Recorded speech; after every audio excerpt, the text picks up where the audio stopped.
আমার পেছনে যে মাউন্ট এভারেস্ট দেখতে পাচ্ছেন এর উচ্চতা প্রায় ৮,৮৪৯ মিটার। আপনি শুনলেই অবাক হবেন যে পৃথিবীতে এমন গভীরতম খাদ আছে যেখানে এই মাউন্ট এভারেস্টকে নিমিষেই ডুবিয়ে দেওয়া যাবে। বলছিলাম মারিয়ানা ট্রেঞ্চের কথা, যেখানে মানুষের পদচিহ্ন আজ পর্যন্ত খুবই কম পড়েছে, যেখানে আলো পর্যন্ত পৌঁছায় না। পশ্চিম প্রশান্ত মহাসাগরের ফিলিপাইন্সের পূর্বে এবং জাপানের দক্ষিণে বিস্তৃত এই মারিয়ানা ট্রেঞ্চ।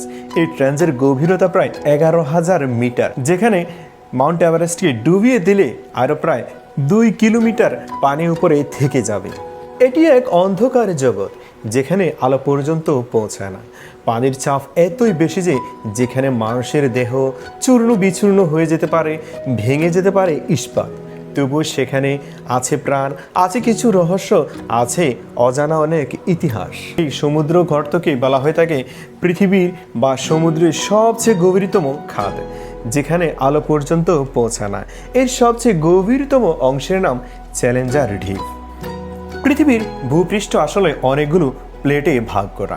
এই প্লেটগুলো ধীরে ধীরে নাড়াচাড়া করে। ওই মারিয়ানা অঞ্চলের প্যাসিফিক প্লেট নিচের দিকে ঢুকে যাচ্ছে মারিয়ানা প্লেটের তলায়। এই প্রক্রিয়ার নাম সাবডাকশন।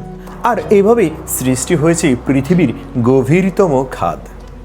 কোটি কোটি বছর ধরে চলা এই ভূতাত্ত্বিক পরিবর্তন সৃষ্টি করেছে পৃথিবীর সবচেয়ে গভীর খাদ। মারিয়ানা ট্রেঞ্চের গভীরে নেই কোনো আলো। এখানকার তাপমাত্রা প্রায় 1 ডিগ্রি থেকে 4 ডিগ্রির মধ্যেই থাকে। আর পানির চাপ সমুদ্র পৃষ্ঠ থেকে প্রায় 1000 গুণ বেশি, যেখানে চূর্ণ বিচূর্ণ হয়ে যেতে পারে মানুষের দেহ। এই পরিবেশে সাধারণ প্রাণীর বেঁচে থাকা অসম্ভব, তবুও এখানে বাস করে অদ্ভুত সব প্রাণী। এখন প্রশ্ন আসে, মারিয়ানা ট্রেঞ্চের গভীর অন্ধকারে সূর্যের আলো পৌঁছায় না, তবুও সেখানে জীবন থেমে নেই। কীভাবে চলছে সেসব প্রাণী? বাস্তবতা সেখানে এমন কিছু প্রাণী বসবাস করে যারা নিজেদের শরীর থেকেই আলো তৈরি করে, যেন অন্ধকারের মধ্যে জীবন্ত বাতি। জেলিফিশ সহ অনেক প্রাণী টিকে আছে পৃথিবীর সবচেয়ে কঠিন পরিবেশে। দীর্ঘ সময় ধরে মানুষের কৌতূহল ছিল কি আছে এই মারিয়ানা ট্রেঞ্চের গভীরে। অবশেষে 1960 সালে দূর হয় মানুষের সেই কৌতূহল, রচিত হয় নতুন এক ইতিহাস।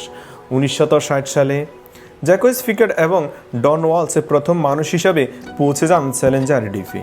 পরে 2012 সালে জেমস ক্যামেরুন একক অভিযানে গভীর সমুদ্রে নামেন। বিজ্ঞানীরা বিশ্বাস করেন মারিয়ানা ট্রেঞ্চে এখনও অসংখ্য অজানা প্রাণী রয়েছে। সমুদ্রের এই গভীর অংশ সম্পর্কে মানুষের জ্ঞান মহাকাশ সম্পর্কিত জ্ঞানের চেয়েও কম।